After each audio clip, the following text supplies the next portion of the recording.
الله الله الله الله ما لنا مولى سوى.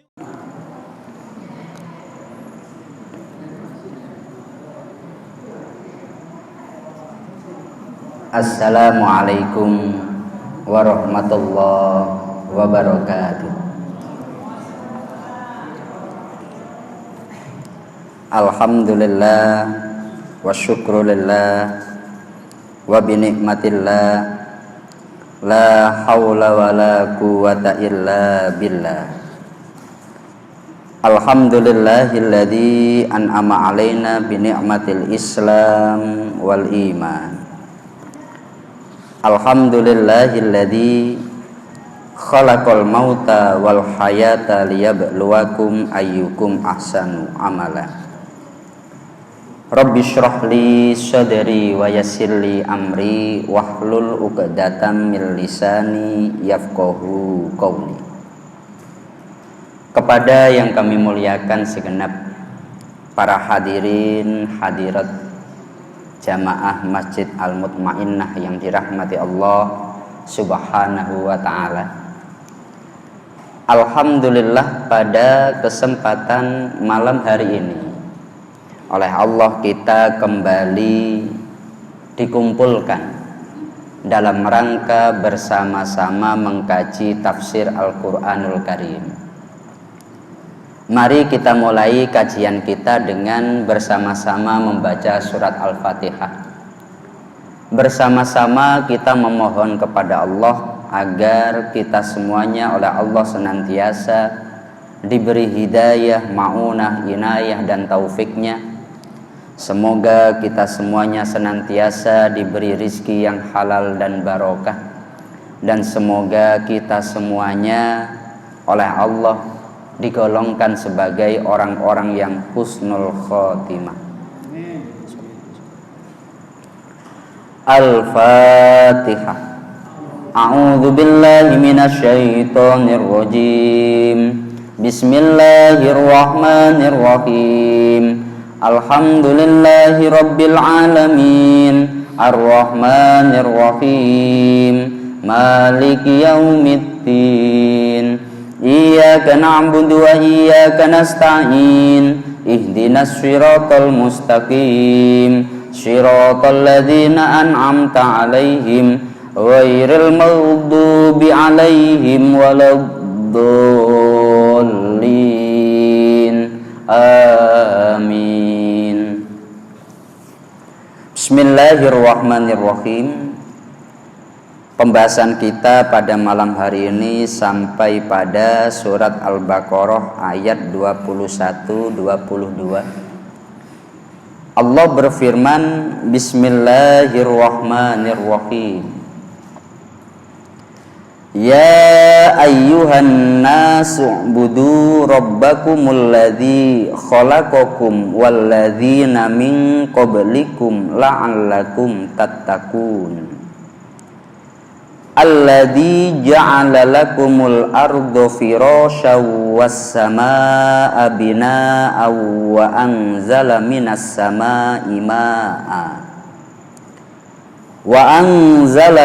samaa'i maa'an fa akhraja bihi minats thamarati rizqan lakum fala taj'alu lillahi andada wa antum ta'lamun.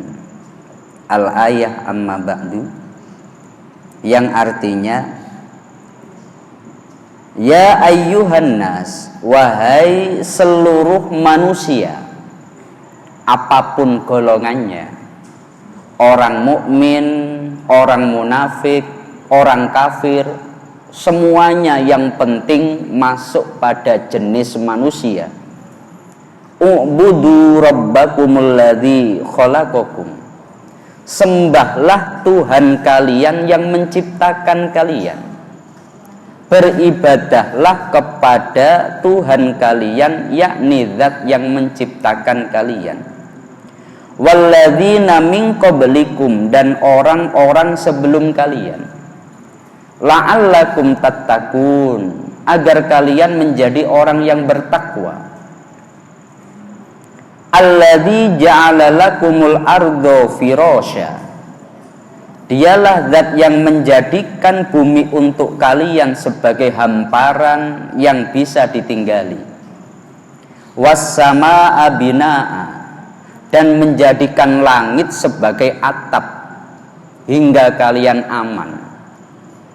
Wa anzala minas samaa'i maa'a, dan dialah zat yang menurunkan air dari langit, dari atas.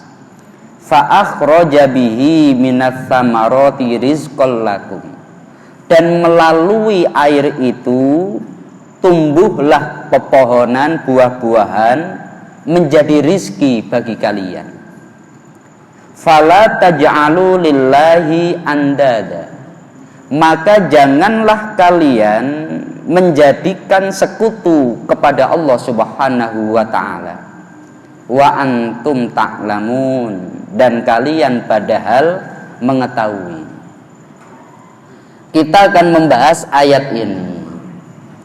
Ayat ini merupakan ayat yang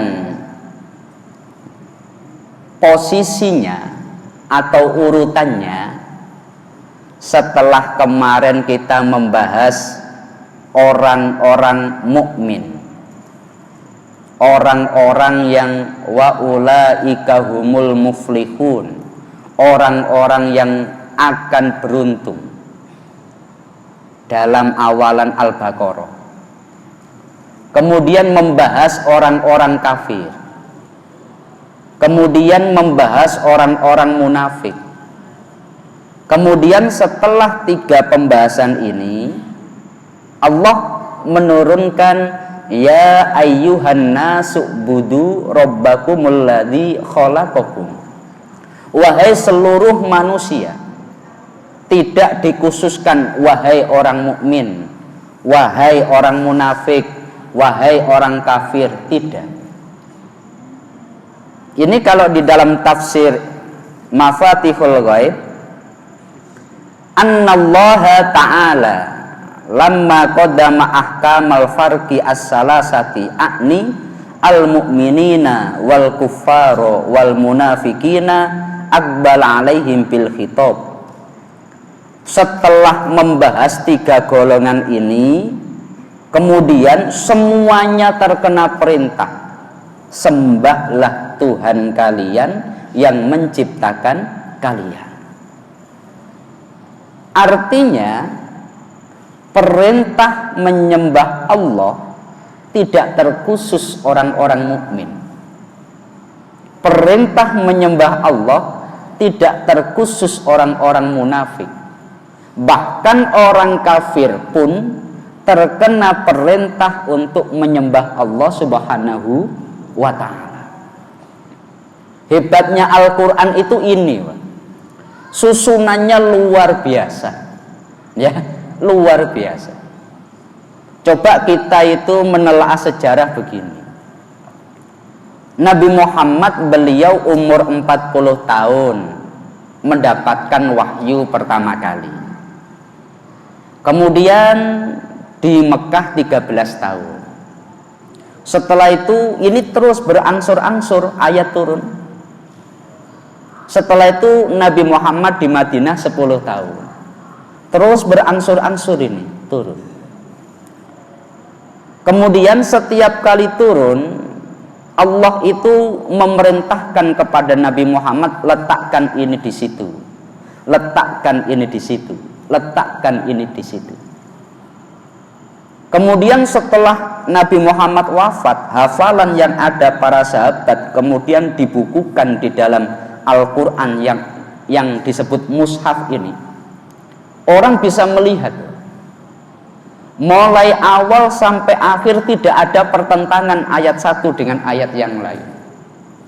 Mulai awal sampai akhir susunan bahasanya itu sama, memakai sastra tertinggi. Maka kalau kita bisa memahami Al-Quran dalam konteks seperti ini, kita bisa memahami kemukjizatan Al-Quran. Karena mukjizatnya Al-Quran itu dari sisi susunan itu. Orang baca cepat enak, orang baca lambat juga enak. Jelas ya Pak ya? Sederhananya gini, udah ada orang yang dia pakar nulis bahasa Arab, kemudian disodorkan kepada Anda, disuruh membaca dengan model Al-Quran, tidak akan bisa sebaik Al-Quran. Nggak hanya makna, nggak hanya susunan, bahkan ketika dilafadzkan memudahkan bibir. Nah, dalam hal ini susunan Al-Quran ini setelah membahas orang mukmin didahulukan, kemudian orang munafik, kemudian orang mukmin, orang kafir, orang munafik, baru sekarang memakai kata ya ayyuhan nas. Karena perintahnya itu semuanya.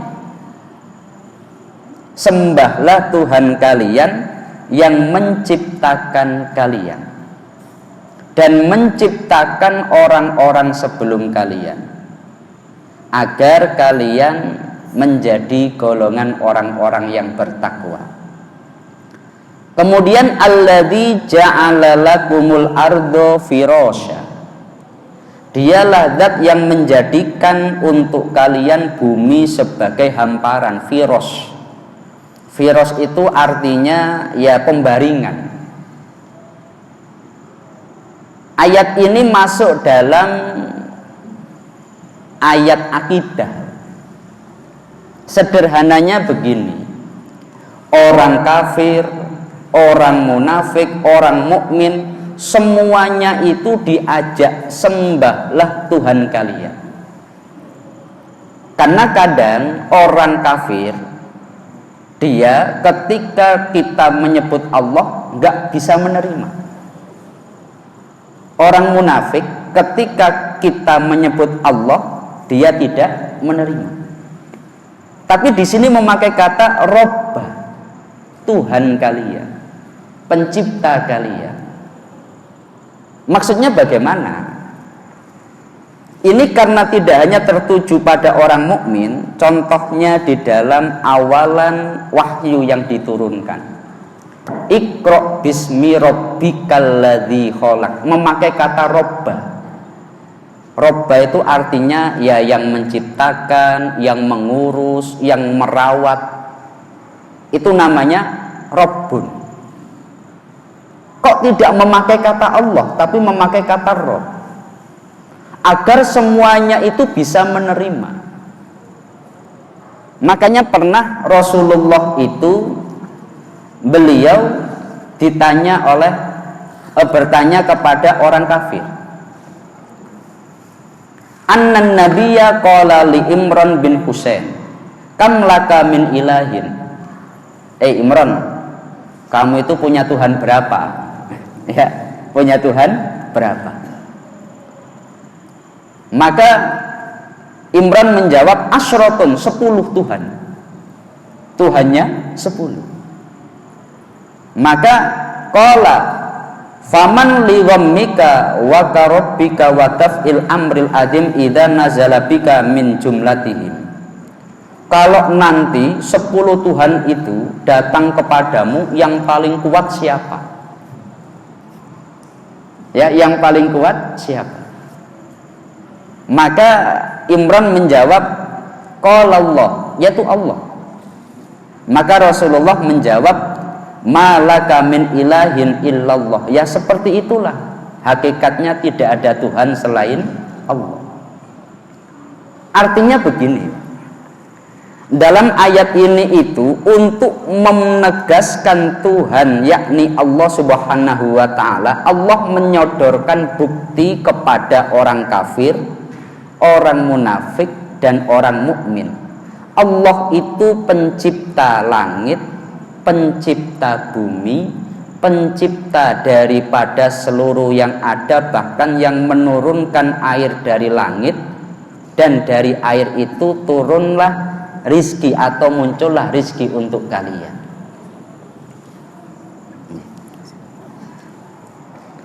Itu yang pertama. Yang kedua begini, ada banyak kitab tafsir Contohnya kalau dalam hal ini tafsir kauniyah, sampai sekarang itu para ilmuwan ya setuju bahwasanya sebetulnya air itu bukan asli dari bumi ini. Saya ulangi, air itu bukan asli dari bumi. Itu kalau menurut para ilmuwan Islam, itu sebetulnya 14 abad yang lalu sudah digambarkan. Setiap kali menyebut kata air pasti memakai kata wa anzalna minas samai, dan kami turunkan air dari langit. Ketika kita menggali tanah ada airnya, hakikatnya ini air tetap dari langit. Ketika kita katakanlah melihat ada air di tanah, hakikatnya ini air dari langit. Kalau ulama dulu memahami itu sebagai air hujan. Tapi kalau para ilmuwan sekarang itu bahkan lebih jauh, bahwa asli daripada apa yang dari bumi ini sebetulnya air tidak menjadi bagian. Air itu menjadi sesuatu yang masuk, yang datang. Ya entah dari mana. Tapi yang pasti air itu datang. Kemudian kalau dari sisi sejarah, dulu kami di pesantren itu ada pembahasan, itu di pesantren membahas masalah tentang geosentris, heliosentris, Big Bang dan sebagainya dari sisi tafsir. Ya, dari sisi tafsir. Makanya ayat Quran itu tetap, tapi pemahaman orang itu dinamis. Saya ulangi, ayat Quran itu tetap, tapi pemahaman orang itu dinamis. Satu contoh begini, ada sebagian ulama dulu berdasarkan ayat ini mengatakan bumi itu tidak mungkin bundar, karena dalam Al-Quran Allah menegaskan wal ja'alalakumul ardo firosa, sebagai hamparan. Hamparan nggak mungkin bulat, ya, hamparan nggak mungkin bulat. Bahkan ada ulama yang ngomong gini, karena dulu belum ada yang namanya gravitasi. Seandainya bumi itu bulat, yang layak ditempati hanya bagian atas, yang bagian bawah pasti pada jatuh, entah jatuh kemana, tapi yang bagian bawah pasti pada jatuh. Sebelum ditemukan yang namanya teori gravitasi, maka perdebatan ulama-ulama itu terekam baik di dalam kitab ini, dalam kitab Tafsir Kabir. Ini 700 Hijriah, berarti sudah lebih dari separuh. Ada ulama yang mengatakan bumi itu bulat, ada ulama yang mengatakan bumi itu datar. Ya, berdasarkan ayat-ayat seperti ini. Itu yang kedua. Yang ketiga, posisi daripada alam semesta atau alam ini menjadi dalil kuat daripada para ulama-ulama akidah dalam menunjukkan eksistensi Allah Subhanahu wa ta'ala. Dalam ayat ini disebutkan, Dia Tuhan kalian yang menciptakan kalian. Siapa Tuhan kalian itu? Yang menciptakan bumi agar kalian bisa hidup di atasnya, yang menjadikan langit sebagai atap agar kalian aman, yang menurunkan air dari langit dan dari air akhirnya buah-buahan dan seterusnya. Maka kalau dalam akidah itu sebutan gini, wujudnya alam menjadi bukti wujudnya Tuhan. Saya ulangi, ini kita membahas akidah ini, karena ini ayatnya ayat dalil akidah. Wujudnya alam menjadi bukti adanya Tuhan. Karena kira-kira Pak, sederhananya, tiba-tiba di ibu-ibu sekalian, kira-kira Bu, di lemari kita tiba-tiba itu ada uang 1 juta. Itu tiba-tiba ada atau ada yang meletakkan, Bu? Kira-kira tiba-tiba ada atau ada yang meletakkan, Pak? Pasti kita berpikir pasti ada yang meletakkan. Jelas ya, Pak ya? Adanya uang itu menjadi bukti bahwa ada yang meletakkannya. Adanya alam menjadi bukti adanya yang menciptakan. Nah, yang menciptakan itu disebut Rabb. Siapapun orang yang punya akal sehat akan memiliki pemikiran demikian. Lah, Rabb ini siapa? Allah Subhanahu wa ta'ala. Maka awal-awal wahyu turun tidak menyebut nama Allah, menyebut nama Rabb. Karena proses untuk menuju Allah harus sadar dulu adanya Sang Pencipta. Maksudnya bagaimana? Sekarang ini kan banyak orang-orang ateis, ya, orang-orang yang percaya bahwa tidak adanya Tuhan. Maka ayat seperti ini menjadi ayat yang sangat kuat sebagai pembuktian. Contohnya bagaimana? Ada perdebatan dari Imam Abu Hanifah. Dulu pada masa Imam Abu Hanifah ada banyak orang-orang ateis, orang-orang yang tidak percaya adanya Tuhan. Ini memang asli.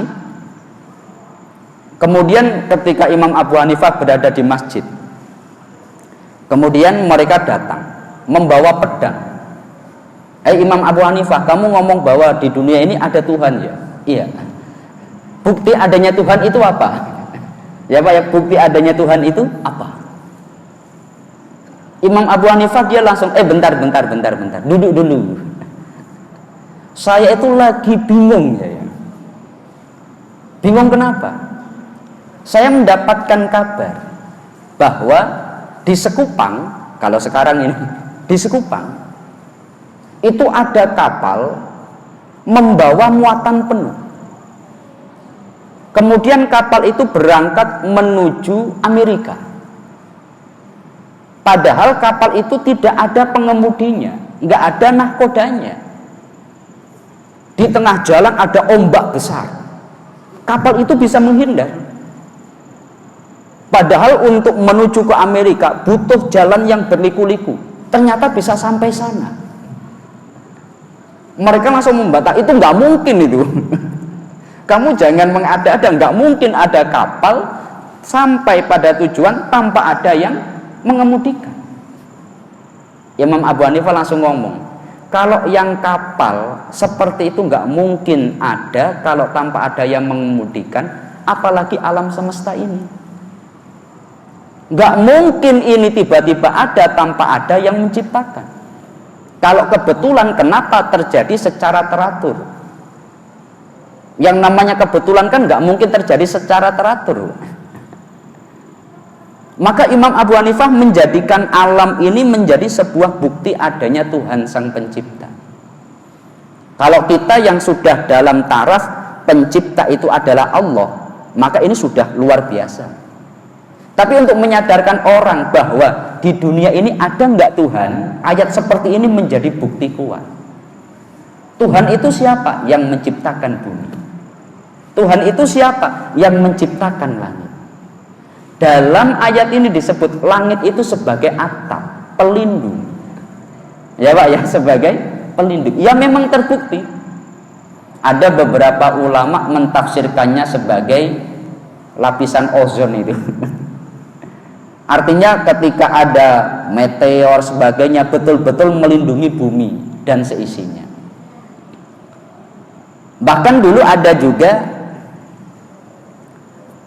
Imam Abu Hanifah itu terjadi perdebatan dengan orang-orang ateis.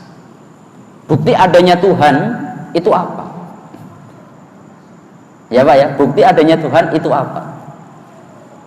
Maka beliau mengatakan, fatamassaka bi annal walida yulitu adz-dzakara fayakunu unsa wa bil aksi fakana fadalla ala shani'i. Bukti adanya Tuhan itu gini, kita nggak bisa apa yang kita mau terwujud. Ada orang pingin punya anak laki-laki, lahirnya perempuan. Sudah diusahakan untuk laki-laki, tetap lahirnya perempuan.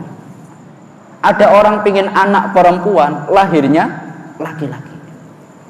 Saya tuh punya teman pingin punya anak laki-laki, Pak, sampai nikah 3 kali. Sebelum punya anak laki-laki nggak akan berhenti untuk memproduksi, anaknya banyak sekali. Kok banyak? Ini yang saya inginkan belum terwujud. Karena apa? Pingin laki-laki, setiap lahir perempuan, setiap lahir perempuan. Ada orang yang pinginnya perempuan, tapi ternyata lahirnya laki-laki terus. Artinya ini tidak melalui kendali kita. Lalu siapa yang mengendalikan? Dia adalah zat yang maha kuasa melebihi kita. Yakni kalau menurut Imam Abu Hanifah, anak itu menjadi bukti adanya sang pencipta. Jelas ya Pak ya? Bahkan dulu itu ulama, ini kalau dalam akidah ada begini, orang itu untuk yakin adanya Tuhan, dia harus memiliki sebuah bukti, ya, sebuah bukti atau dalil.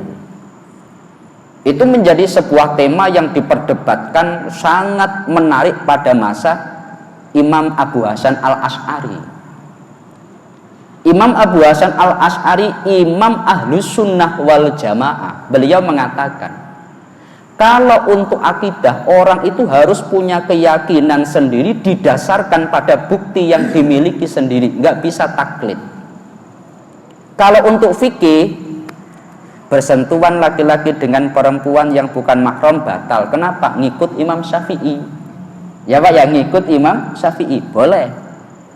Tapi kalau untuk akidah, Tuhan kamu siapa? Allah. Loh kenapa kok Allah? Ya kata Pak Ustadz gitu kok. Nggak boleh itu. Tuhan kamu namanya siapa? Allah. Loh kenapa kok Allah? Ya kata orang-orang gitu kok. Ini kalau untuk akidah nggak boleh ngikut. Harus muncul dari keyakinan sendiri. Lah muncul dari keyakinan ini membutuhkan sebuah pengantar. Ya Pak ya, sebuah pengantar, dalil-dalil agar kita bisa yakin memang kita itu adalah makhluk atau yang diciptakan oleh sang pencipta. Lah tema ini dulu Imam Abu Hasan al-Asy'ari mengatakan, maka orang itu harus bisa nadhor, membuat sebuah konstruksi logika untuk mengantar keyakinannya. Ulama-ulama yang lain nggak butuh nadhor, yang penting yakin sudah cukup. Lah Imam Abu Hasan al-Asy'ari, beliau ngomong harus nadhor. Bahkan Imam Abu Hasan al-Asy'ari ngomong, loh orang yang yakin itu karena dia bisa nadhor, karena dia bisa berpikir, punya konstruksi hukum. Akhirnya langsung udah kalau gitu kita datang ke tempat paling terpencil, ya, tempat paling terpencil, yang kira-kira tidak ada ustadz lah di sana. Kira-kira tidak ada ustadz. Terbukti Pak, ulama-ulama datang ke sebuah tempat yang al-a'rab, yang memang suku Badui, yang memang secara pendidikan mungkin dianggap nggak terdidik. Kemudian para ulama itu berkata, su'ila al-a'rabi an dalili, bukti adanya Tuhan itu apa gitu. Kamu yakin ada sang pencipta? Yakin. Kamu yakin ada Tuhan? Yakin. Bukti adanya sang pencipta itu apa? Ini kalau membahas akidah memang seperti itu. Lah Arabi itu dia langsung marah. Kamu itu goblok kamu itu. Langsung itu, kamu itu goblok. Al-ba'ratu tadullu 'alal ba'ir war-rasu tadullu 'alal hamir wa asarul aqdam 'alal masir fasama'u dzatil abrah wa ardu dzatil fajaj wa biharu dzatil amwaj amma tadullu 'ala shani al-halim al-alim al-qadir. Kamu itu bodoh. Padahal ulama digitukan ya karena nggak kenal. Kalau ada apa itu bekas langkah, pasti ada yang melangkah.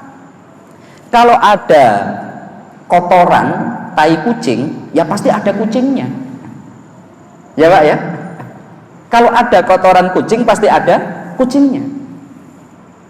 Kemudian kalau ada katakanlah bekas langkah, di sini kok ada jejak kaki ya, ya pasti ada orang yang melangkah.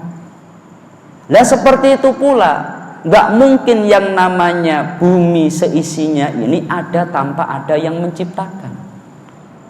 Ulama-ulama langsung sepakat, oh iya betul. Yang disampaikan oleh Imam Abu Hasan al-Asy'ari dalam konteks akidah, orang itu harus bisa punya keyakinan sendiri dan dia punya konstruksi hukum, itu bisa dibenarkan dan seperti itulah seharusnya.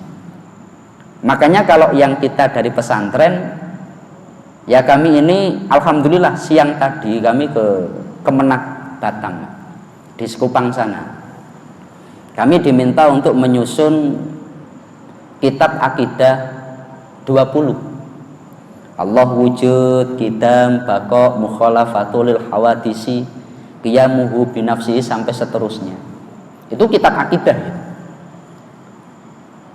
Karena sekarang ini jarang akidah ini diajarkan. Rata-rata orang kalau mengajarkan masalah akidah, tauhid, enggak konsep 20. Padahal itu ulama-ulama sepakat, Ahlus Sunnah wal Jamaah ya ini. Maksudnya bagaimana? Allah itu ada. Ada itu disebut wujud. Ya Pak ya, ada itu disebut wujud. Wujud itu artinya ada. Bukti adanya Allah ya dengan alam ini. Lalu yang namanya Allah ada sebagai sang pencipta pasti ada sebelum yang diadakan. Yang namanya pencipta pasti ada sebelum ciptaannya. Jelas ya Pak ya? Maka disebut qidam, terdahulu. Kemudian yang namanya sang pencipta maha kuasa itu pasti akan terus ada. Nggak mungkin statusnya sebagai sang pencipta kemudian dia bisa hilang, bisa sirna, maka dia disebut baqo. Nah ini akidah Allah wujud, qidam, baqo, mukhalafatul hawadisi, qiyamu binafsihi, wahdaniyah, qudrah, iradah. Ini adalah akidah dari Ahlus Sunnah wal Jamaah. Ada orang yang berkata begini, Pak Ustadz, bisa nggak kita untuk yakin kepada Allah itu dengan cara umpamanya melihat Allah gitu? Melihat Allah. Kok kalau dalam kitab disebutkan adanya bumi seisinya, adanya alam semesta, bahkan adanya saya sebagai bukti adanya Tuhan, itu bagaimana pemahamannya? Saya sampaikan begini. Umpamanya saya punya rokok, ya. Mohon maaf ini ya memang dipraktekkan umpamanya. Saya punya rokok. Umpamanya saya menyulut rokok. Saya sulut. Ini ada meja. Ya Pak ya, ada meja. Rokok saya setelah saya sulut ada asapnya ya Pak ya, ada asapnya. Anda hanya melihat asapnya tanpa melihat rokoknya karena di dalam meja, tapi asapnya keluar. Meskipun tidak melihat rokok, dengan adanya asap, kita itu punya keyakinan di balik meja ada rokok. Saya ulangi ini Pak. Dengan logika tauhid ini, kita meskipun tidak melihat Allah, kita punya keyakinan Allah itu wujud, qidam, baqo, mukhalafatu sampai seterusnya. Sederhananya tadi, loh Anda itu melihat rokok apa enggak? Ketika rokok saya taruh di belakang meja ini, enggak. Tapi tahu enggak ada rokok? Tahu. Melalui apa? Alamat asal. Nah seperti itu pula, kita tidak melihat Allah tapi kita yakin Allah ada. Kenapa? Karena ada ciptaannya. Jelas ya Pak ya? Melalui pemahaman seperti ini, Masya Allah, dulu itu ada banyak ulama yang memiliki konsep fana.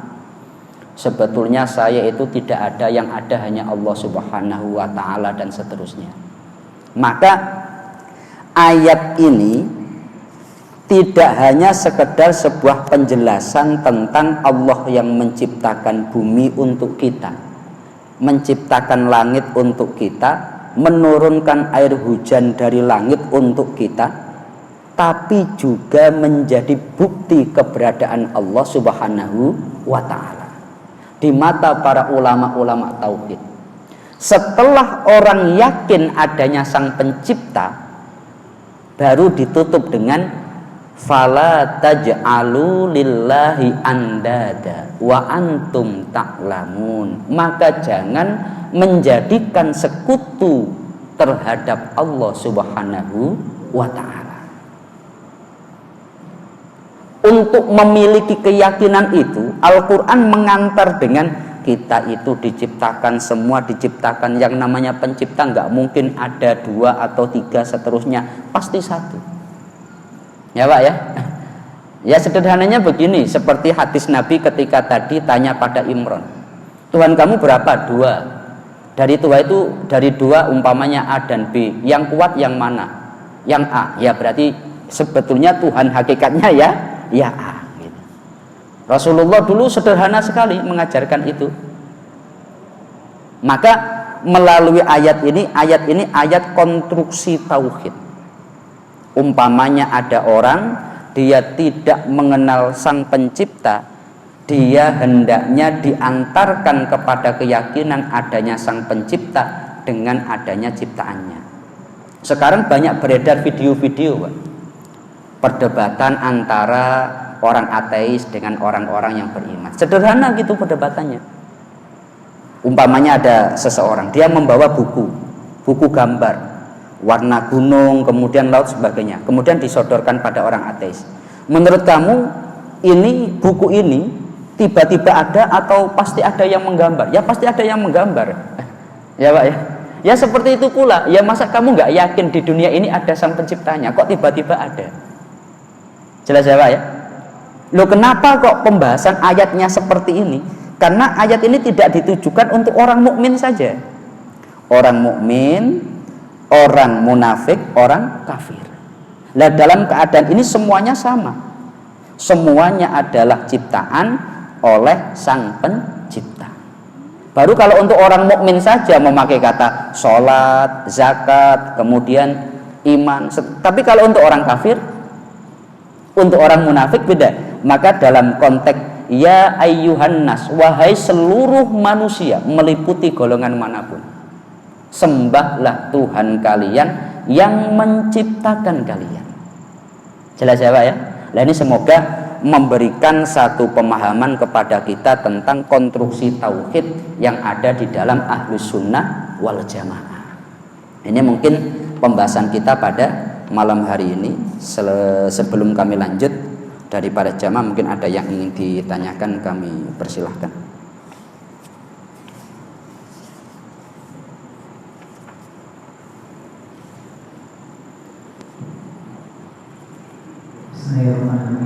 Assalamualaikum warahmatullahi wabarakatuh. Waalaikumsalam warahmatullahi wabarakatuh. Sedikit pertanyaan Ustaz. Jadi kalau saya mendengar berita-berita terutama di media barat gitu, bahwa adanya prediksi gitu Ustaz, adanya makhluk asing dan yang hidup di luar bumi seperti alien gitu Ustaz. Saya hanya bertanya, apakah cara barat atau ini akan merusak kita? Karena dalam Al-Quran hanya ada makhluknya manusia dan jin gitu Ustaz. Tapi kok seakan-akan dari media barat itu rupanya ada dua lagi, ada makhluk lain gitu Ustaz. Sekiranya Ustaz. Assalamualaikum warahmatullahi wabarakatuh. Waalaikumsalam warahmatullahi wabarakatuh. Kalau untuk kalau untuk hal seperti itu secara ilmiah saya gambarkan begini. Secara pandangan ilmiah itu seringkali dinamis sebagaimana tadi. Ulama dulu meyakini bahwa bumi itu diam, matahari yang berputar. Semua punya keyakinan gitu. Jelas ya Pak ya? Tapi kemudian dari para ulama-ulama juga dari barat memiliki keyakinan bahwa sebetulnya yang berputar adalah bumi, bukan matahari, karena matahari berada di tempatnya, dari geosentris heliosentris. Jelas ya Pak ya? Kemudian berubah lagi bahwasanya sekarang semuanya berputar. Sekarang teori yang paling modern kan semuanya bergerak. Bumi ya bergerak, matahari ya bergerak. Dari teori Big Bang itu. Semua sekarang punya keyakinan gitu. Artinya kalau berdasarkan ilmu pengetahuan, itu yang saat ini diyakini bisa jadi 60 tahun lagi berubah. Jelas ya? Nah sekarang ini umpamanya ada orang yakin bahwa di luar angkasa sana umpamanya nggak ada makhluk, itu nanti bisa jadi berubah, karena kalau ilmu pengetahuan itu sifatnya dinamis. Tapi kalau ayat itu tetap, maka dalam keadaan seperti ini, ketika ada kesalahan dalam menjelaskan, ulama mengatakan yang salah tafsirnya bukan ayatnya. Yang salah tafsirnya bukan ayatnya. Dalam hal ini para ulama menyatakan yang menjadi tempat tinggal itu ya, kalau untuk seperti manusia itu ya di bumi. Ya di bumi. Umpamanya ada tempat tinggal yang layak ditinggali manusia selain di bumi, itu ada apa enggak? Kalau dari sisi kajian para ulama enggak ada, adanya cuma di bumi. Makanya kalau memakai kata langit selalu kata jamak samai, samawati, langit-langit, wal ardi dan bumi. Yang dalam bahasa Arabnya langit-langit artinya jamak banyak.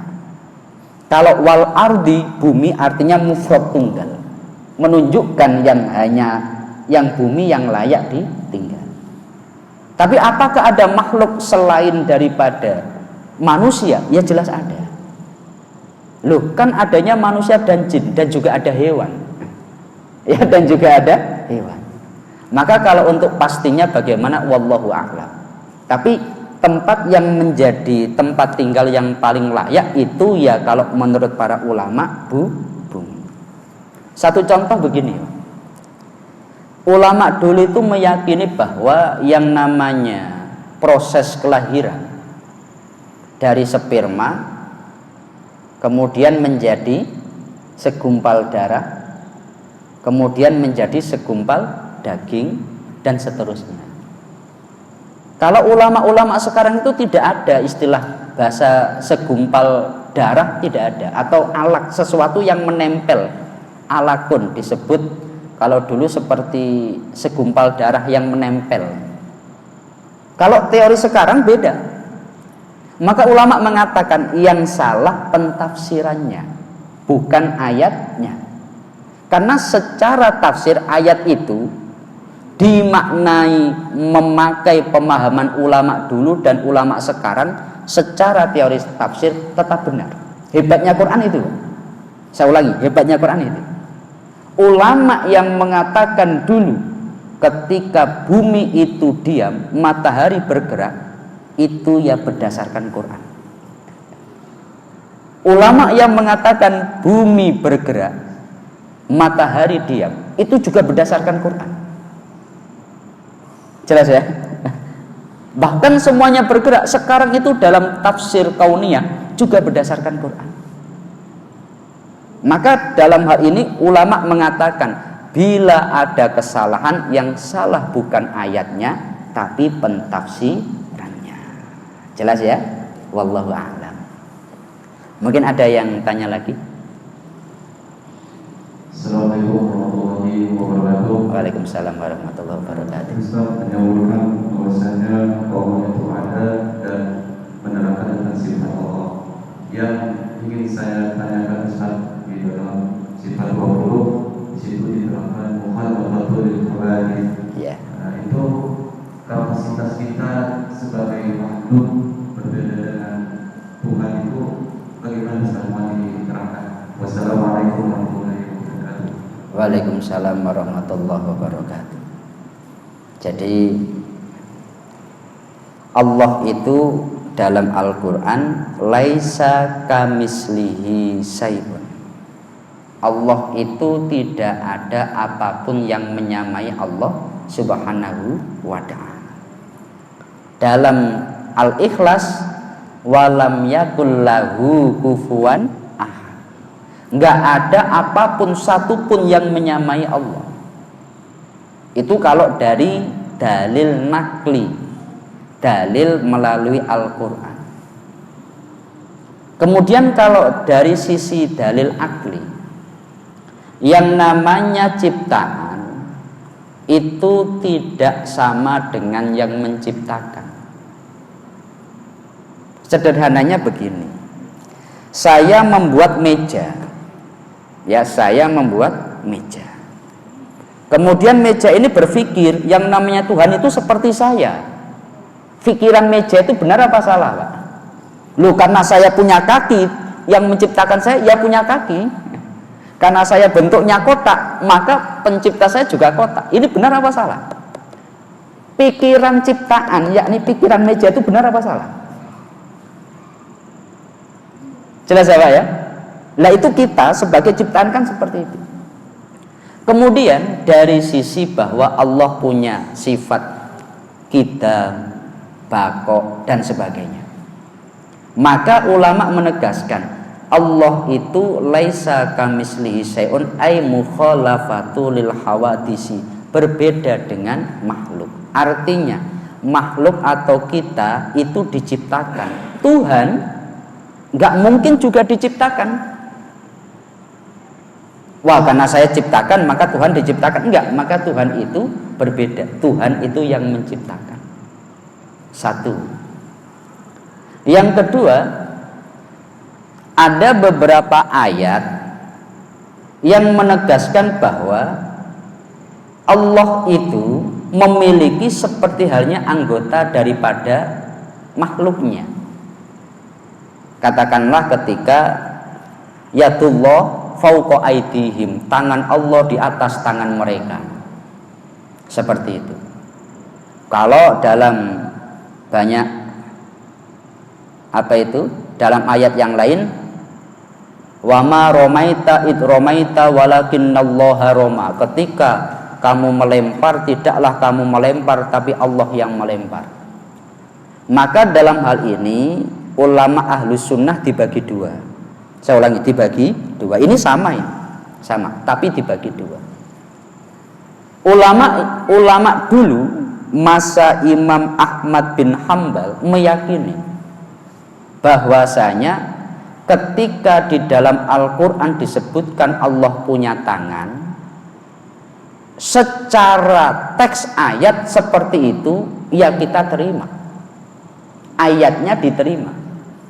Tapi wujudnya bagaimana? Karena yakin mukhalafatul hawadisi, ya wallahu a'lam, namanya tafwid. Udah terserah, wallahu a'lam.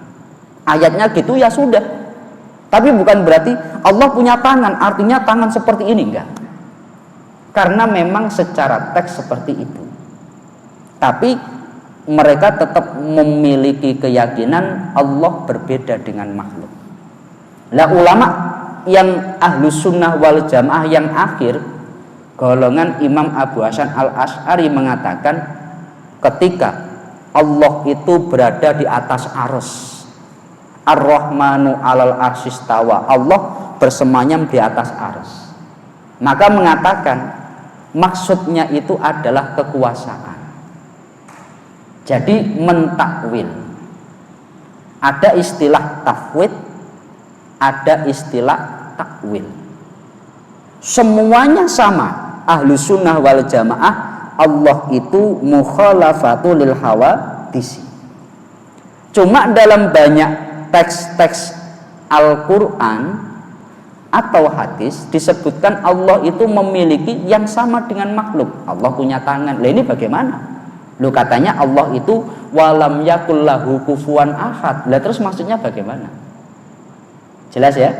Jadi mukhalafatul hawadis itu maksudnya Allah itu jelas beda dengan makhluk. Kemudian dalam penjelasan ulama akidah, ini contohnya dalam kitab Kifayatul Awam, dalam kitab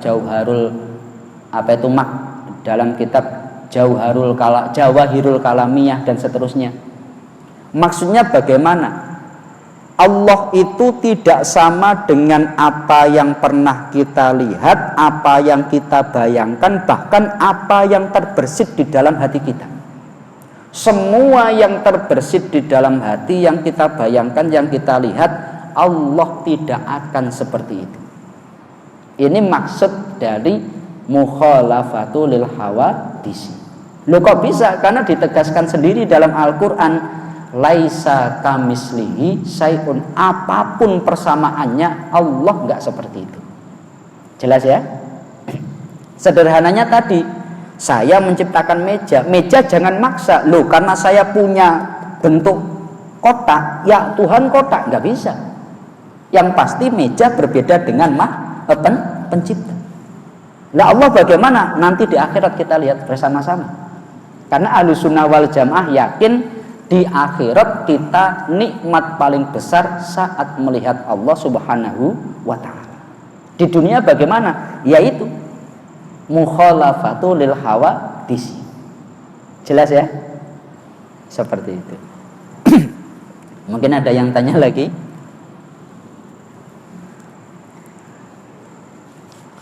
Atau mungkin masalah yang lain biar enggak terlalu tegang ini. Kalau akidah memang, karena memang konstruksinya harus seperti itu. Assalamualaikum warahmatullahi wabarakatuh. Waalaikumsalam warahmatullahi wabarakatuh. Kita pernah mendengar di Ustaz bahwa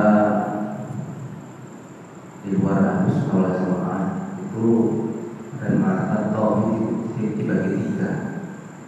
Apa benar ini? Sebenarnya ini menurut kalau masalah utamanya Ibnu Qayyim. Nah, ketika kalimat tauhid ini ada tauhid rububiyah, ada tauhid uluhiyah, dan ada tauhid asma wa sifat. Asma wa sifat. Asma wa sifat. Nah, dari ketika tauhid ini kami ingin penjelasan dari mengkopi gerakan. Jadi pertama dari sisi historis, Pak. Tauhid tiga itu yang pertama memunculkan adalah Imam Ibnu Taimiyah. Imam Ibnu Taimiyah itu di abad ke-6 Hijriah. Tidak generasi awal, abad ke-6 bahkan ke-7. Dipopulerkan oleh murid-muridnya Imam Ibnu Qayyim dan seterusnya. Pada saat masa Imam Ibnu Taimiyah, salah satu penentangnya itu Imam As-Subki. Ya, Imam As-Subki. Bahkan dulu banyak ulama itu yang menganggap Imam Ibnu Taimiyah telah keluar daripada akidah yang benar. Imam Ibnu Taimiyah itu maka pendapatnya memang sudah ditinggalkan oleh banyak ulama. Lah sekarang ini banyak dari orang-orang saudara kita Salafi itu memakai konsep itu. Kemudian ketika dibantah, loh tauhid kok dibagi tiga? Namanya tauhid kan satu. Lah ini kok dibagi tiga? Lah ini bagaimana? Mereka juga kebingungan. Dalilnya tauhid dibagi tiga itu apa? Itu tidak bisa menjawab itu.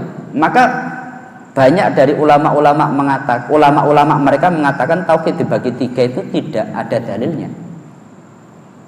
Nah, maksudnya bagaimana? Kalau penjelasan daripada rububiyah, artinya tadi yang maha pencipta.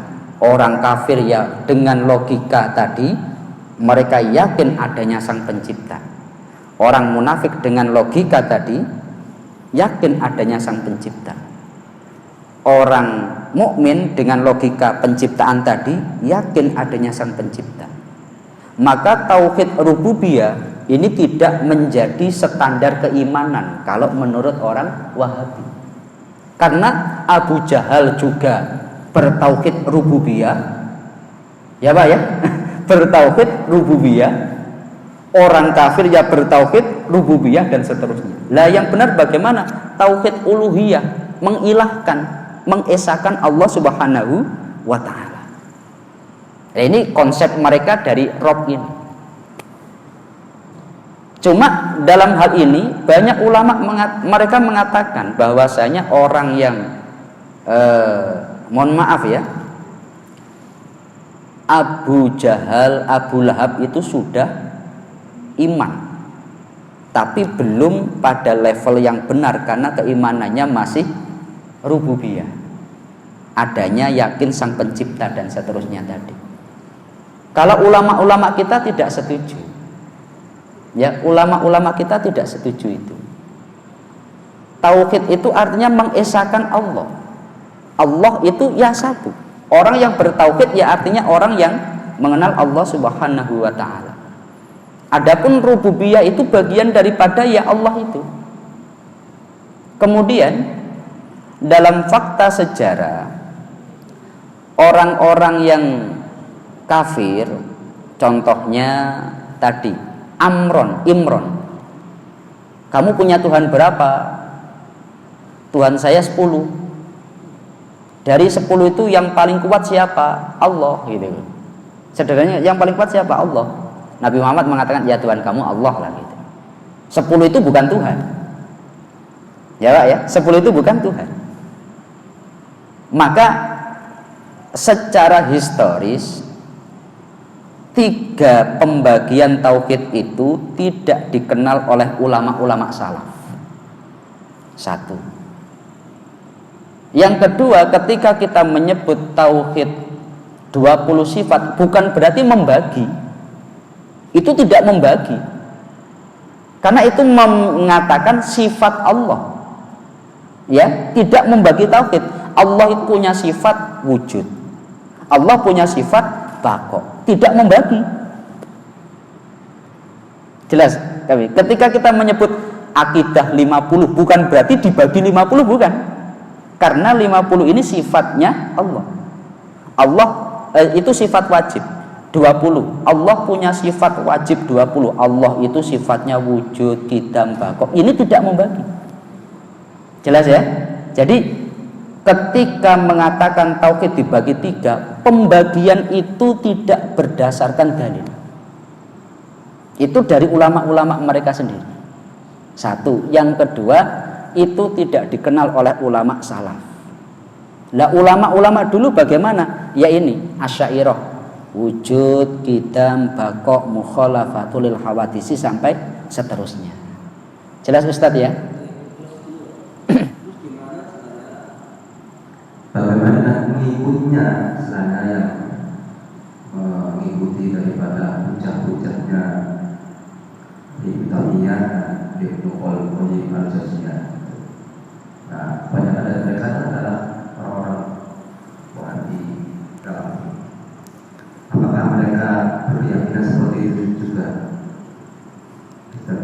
Jadi yang dilarang itu kalau dalam kaidah itu mujassimah. Yang dilarang mujassimah. Contohnya beginilah. Tadi saya menyebut sejarah ulama dulu ketika mendatangi orang Badui. Orang Badui itu tidak mengenal Allah, wujud, qidam, baqo, seterusnya. Enggak mengenal itu. Tapi ketika ditanya, bukti adanya Tuhan itu apa? Wah, kamu itu bodoh. Yang namanya kotoran pasti ada yang buang kotoran. Yang namanya tai kucing pasti ada kucingnya. Begitu juga alam ini. Ya pasti ada Tuhan. Bukti Allah adalah, bukti Tuhan adalah adanya alam. Nah, dia nggak mengenal wujud qidam, baqo. Secara akidah, oh dia berarti memiliki dalil menuju pada sang pencipta. Jelas ya Pak ya?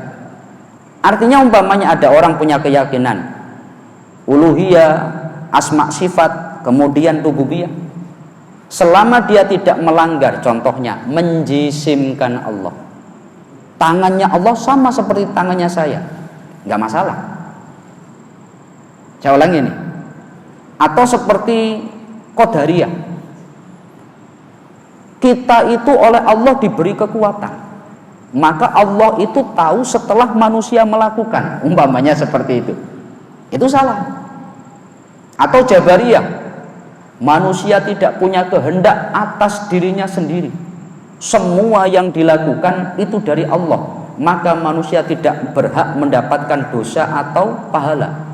Dia maksiat ya karena Allah, dia melakukan ini langgaran-langgaran. Selama tidak melebihi batas koridor ini, ya dia tetap tidak disalahkan.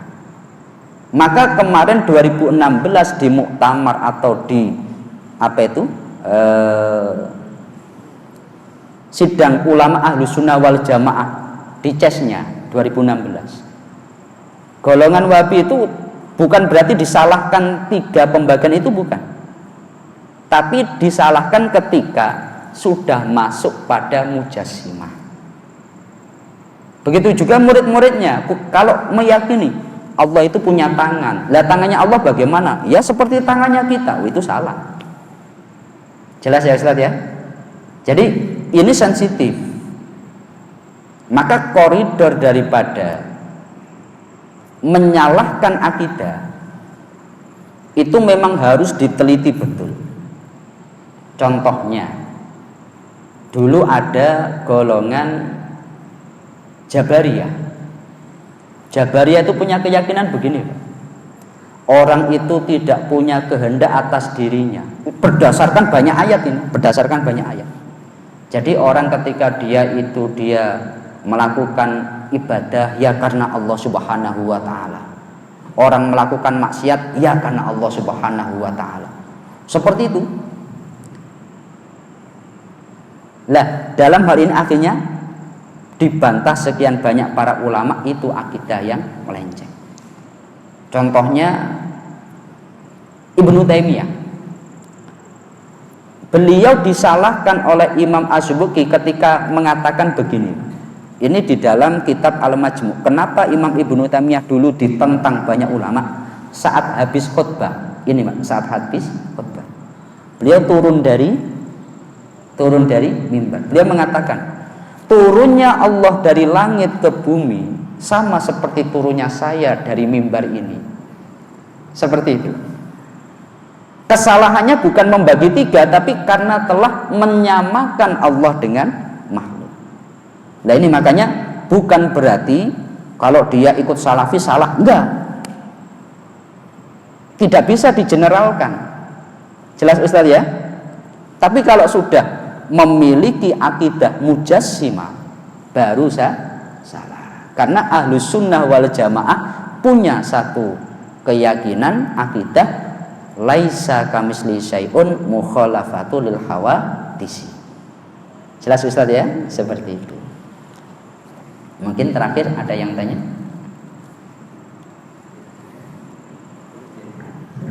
Cukup ya?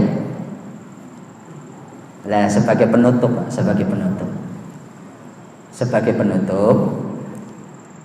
tauhid itu butuh diperbaharui.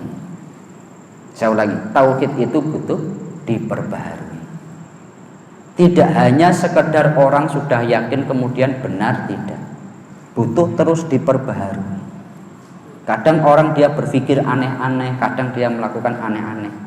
Maka Rasulullah berpesan kepada para sahabat, jaddidu as-safina fa innal bahra amikun. Perbaharuilah terus peraumu karena kamu melewati lautan yang dalam atau ombaknya besar.